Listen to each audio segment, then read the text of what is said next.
और अब राजस्थान की खबरों के लिए सीधे चलते हैं न्यूज रूम में हमारी सहयोगी मनुराज सक्सेना के पास। हमारे इस खास सेगमेंट में आपका स्वागत है और इसमें हम आपको खबरें ही दिखाते हैं, लेकिन वो अखबार के नज़रिए से दिखाते हैं। तो चलिए खबरों की दुनिया में पहुंचते हैं और यहाँ पर देखते हैं कि किस अखबार ने किस खबर को प्रमुखता दी है। सबसे पहले बात करते हैं दैनिक भास्कर की खबर की। जैसा कि आपको पता है कि लॉकडाउन फेज़ 3 हो चुका है और फेज़ 3 का आज चौथा दिन है। तो चौथे दिन तक अभी क्या कोरोना के हालात राजस्थान के अंदर हैं, आज कितने केसेस सामने आए हैं, तो दैनिक भास्कर बता रहा है कि चौथे दिन की अगर हम बात करेंगे लॉकडाउन फेज़ 3 के, आज 38 नए पॉजिटिव केस मिले हैं। और इन पॉजिटिव केस के साथ साथ 2 मरीजों की आज मौत भी हुई है। ये जो 2 मरीजों की मौत हुई है, इसमें एक अजमेर से है और एक मौत जयपुर में हुई है। जैसा कि आपको पता है कि जयपुर और जोधपुर यहाँ पर हालात बहुत ख़राब हैं, हॉटस्पॉट बने हुए हैं। जोधपुर में अगर 6 दिन की बात करेंगे तो 300 से ज़्यादा संक्रमण के मामले जोधपुर में सामने आ चुके हैं। यानी ऑन एन एवरेज अगर पर डे आप निकालते हैं तो एक दिन में 60 केसेस यहाँ से सामने आए हैं। एक चीज़ और शुरुआत की गई है जोधपुर में कि जैसे अब तक जिसमें सिम्टम्स मिलते थे उन्हीं की जांच होती थी, लेकिन अब यहाँ पर रैंडम सैम्पलिंग की जा रही है ताकि पता लगाया जा सके कि किस में संक्रमण है किस में नहीं है। क्योंकि कई बार ऐसा भी होता है, अब ये इस तरह के भी केसेस आने लगे हैं कि सिम्टम्स कई लोगों में दिखते ही नहीं हैं। तो कई पुलिस अधिकारियों की, पुलिसकर्मियों की भी, जो कि हमारे फ्रंट वॉरियर्स कहा जा रहा है, उनकी भी जांच की गई है। तो ये कोरोना को लेकर अपडेट था आपके सामने। इसके साथ ही और क्या नए कदम उठाए गए हैं ये अपने दर्शकों को बता दें। मुख्यमंत्री जो हैं अशोक गहलोत, उन्होंने कह दिया है साफ तौर पर कि आवाजाही रोकने के लिए प्रदेश की सीमाएं सील कर दी जाएं। चूँकि वो कहते हैं कि 3 दिन में अगर हम ऑल ओवर कंट्री की बात करेंगे तो यहाँ पर 10,000 कोरोना पॉजिटिव केसेस रिपोर्ट हो गए हैं और कई ऐसे राज्य हैं जहाँ पर बहुत तेज़ी से कोरोना बढ़ रहा है। इसीलिए ज़रूरी ये है कि जो अंतर्राज्यीय सीमाएं हैं, इंटर स्टेट सीमाओं को सील कर दिया जाए। तो उसके लिए अब ये प्रोसीजर भी शुरू हो चुका है। अब चलते हैं दूसरी खबर की तरफ और ये खबर भी हमने ली है दैनिक भास्कर से। यहाँ पर जैसा आप भी जानते हैं कि 22 मार्च से जितने भी अंतर्राष्ट्रीय सेवा है, घरेलू उड़ानों की है, वो भी बंद है।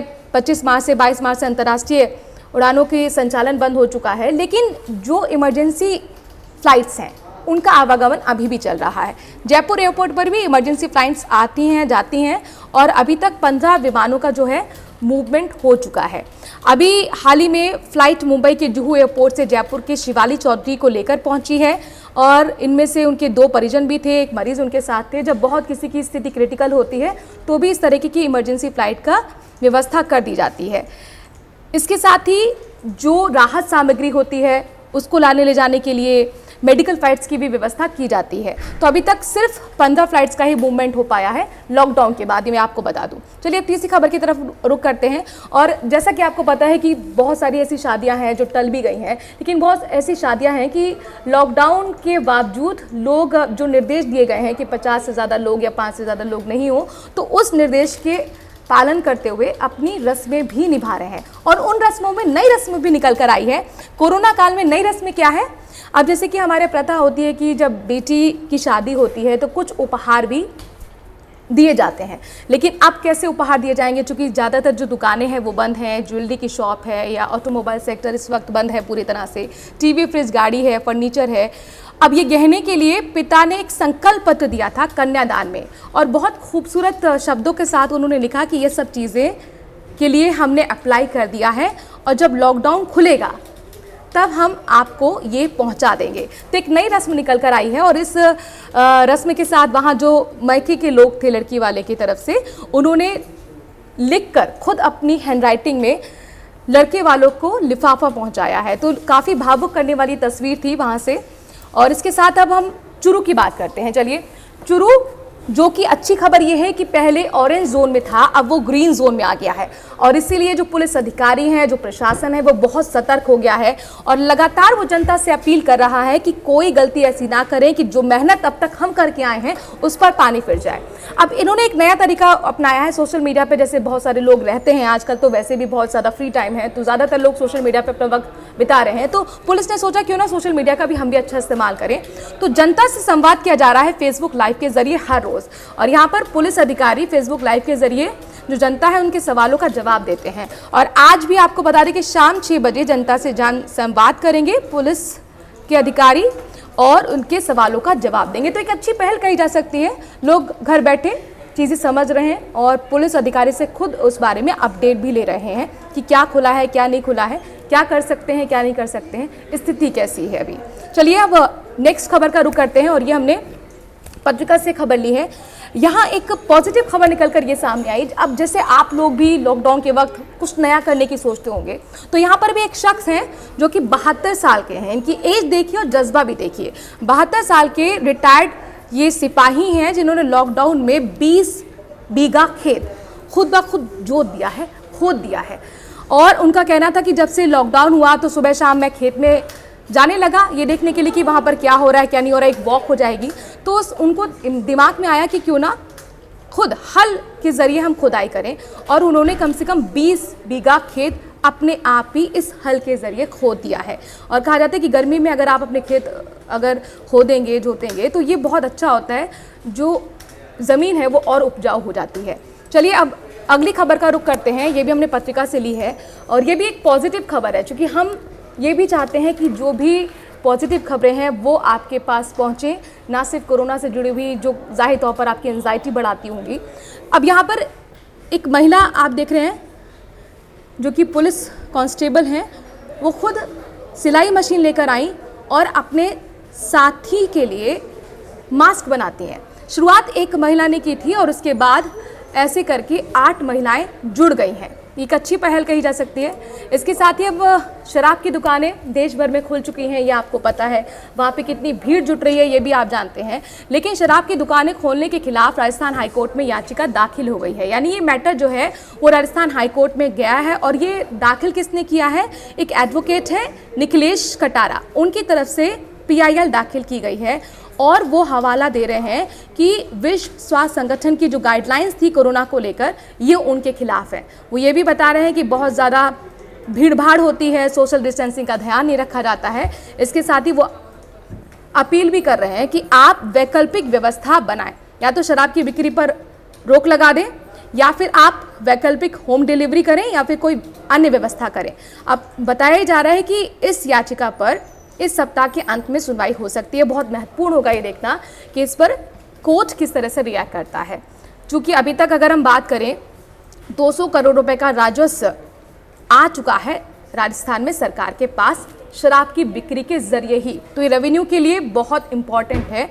अब चलते हैं आखिरी खबर की तरफ जो कि दैनिक जागरण से हमने ली है और यहाँ पर राजस्थान सरकार की तरफ से बताया गया है कि क्वारंटीन में जो लोगों को हम रखते हैं उन पर कितना खर्च आता है। हर व्यक्ति पर 2440 रुपये राजस्थान सरकार खर्च कर रही है जो क्वारंटीन में रहते हैं। इसके साथ ही अगर डॉक्टर्स को आइसोलेशन में रखना होता है तो उन पर 1500 रुपये हर दिन खर्च करना होता है। इनमें से नाश्ता होता है, चादर होती है, बेड होती है, उनके स्वास्थ्य की तमाम सुविधा होती हैं। हालांकि चिकित्सकों का एसोसिएशन ने थोड़ी नाराज़गी जताई है। उनका कहना है कि डॉक्टर्स पर ये खर्चा कम है 1500 का, और आम जनता पर जो आप खर्चा कर रहे हैं 2440 का, वो ज़्यादा है। तो ये अभी तक की राजस्थान की तमाम बड़ी खबरें थीं जो कि हमने आपको अखबारों के नज़रिए से समझाई।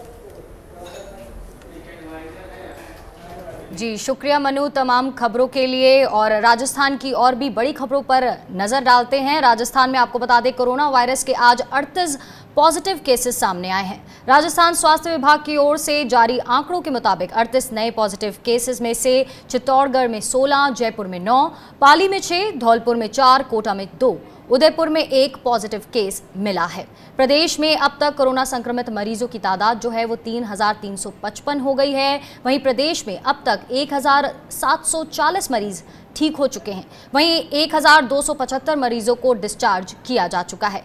इस बीच प्रदेश में कोरोना संक्रमित 2 मरीजों की मौत के साथ मरने वालों की संख्या बढ़कर 95 हो गई है।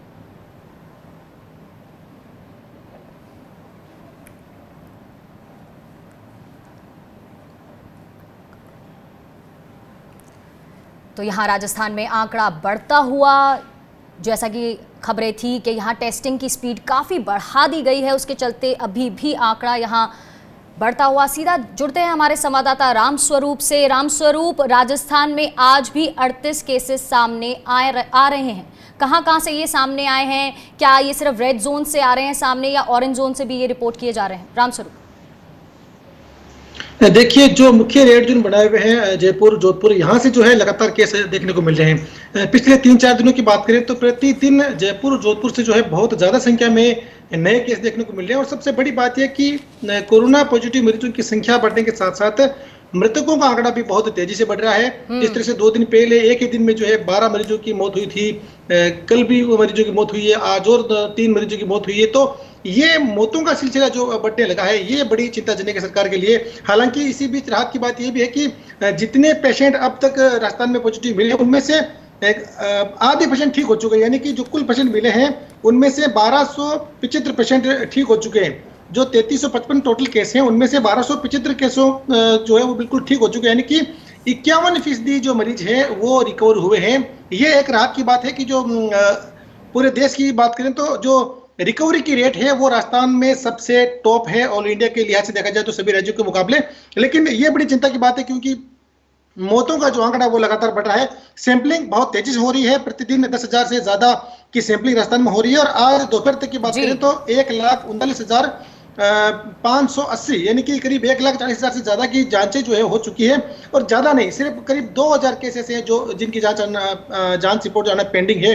तो कह सकते हैं कि जिस तरह से आंकड़ों में बढ़ोतरी हो रही है वो चिंताजनक होने के साथ साथ जो मौतों का आंकड़ा बढ़ा है वो ज्यादा चिंता का है। हालांकि रिकवरी रेट अच्छी है, लेकिन जो मौतें हो रही है वे बेहद चिंता वाली बात है। जी, तो यहाँ आंकड़ा बढ़ता हुआ, लेकिन अच्छी खबर ये है, एक राहत भरी खबर ये है कि रिकवरी रेट भी राज्य में काफी अच्छा जा रहा है। बहुत बहुत शुक्रिया रामस्वरूप, तमाम जानकारी हमारे साथ साझा करने के लिए। बढ़ते हैं आगे। कोरोना को हराने में राजस्थान सबसे आगे है, जैसा कि हमारे संवाददाता बता रहे थे। राजस्थान में कोरोना के मरीज सबसे तेजी से ठीक हो रहे हैं।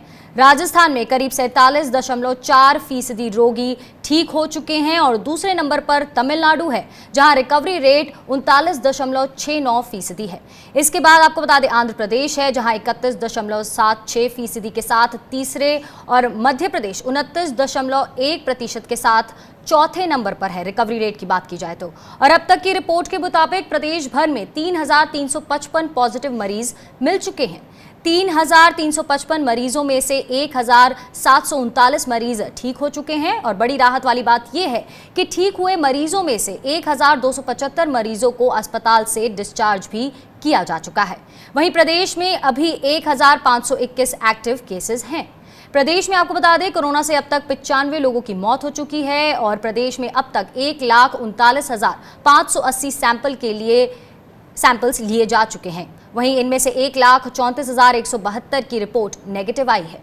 वहीं 3,355 लोगों की रिपोर्ट पॉजिटिव आई है और प्रदेश में हर रोज 10,000 टेस्टिंग की जा रही है। सरकार ने हर रोज 30,000 टेस्टिंग का लक्ष्य रखा है।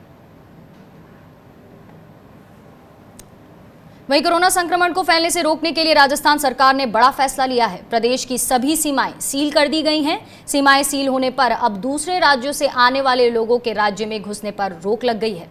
मुख्यमंत्री अशोक गहलोत ने कहा है कि देश भर में पिछले 3 दिन में कोरोना के 10,000 पॉजिटिव केसेस सामने आए हैं। देश के दूसरे राज्यों से लोग बेरोक टोक आ रहे थे, जिससे कोरोना का संक्रमण बढ़ने का खतरा था। इसीलिए एहतियातन कदम उठाया गया है। मुख्यमंत्री ने कहा कि राजस्थान में आने के लिए गृह मंत्रालय के दिशा निर्देशों के अनुसार उन्हीं लोगों को इजाजत दी जाएगी जो सभी शर्तें पूरी करेंगे। मुख्यमंत्री गहलोत ने कहा कि राज्य से बाहर जाने के लिए भी जिला कलेक्टर की इजाजत लेनी होगी और केवल मेडिकल इमरजेंसी या किसी के निधन पर राज्य के कलेक्टर ई पास जारी कर सकेंगे।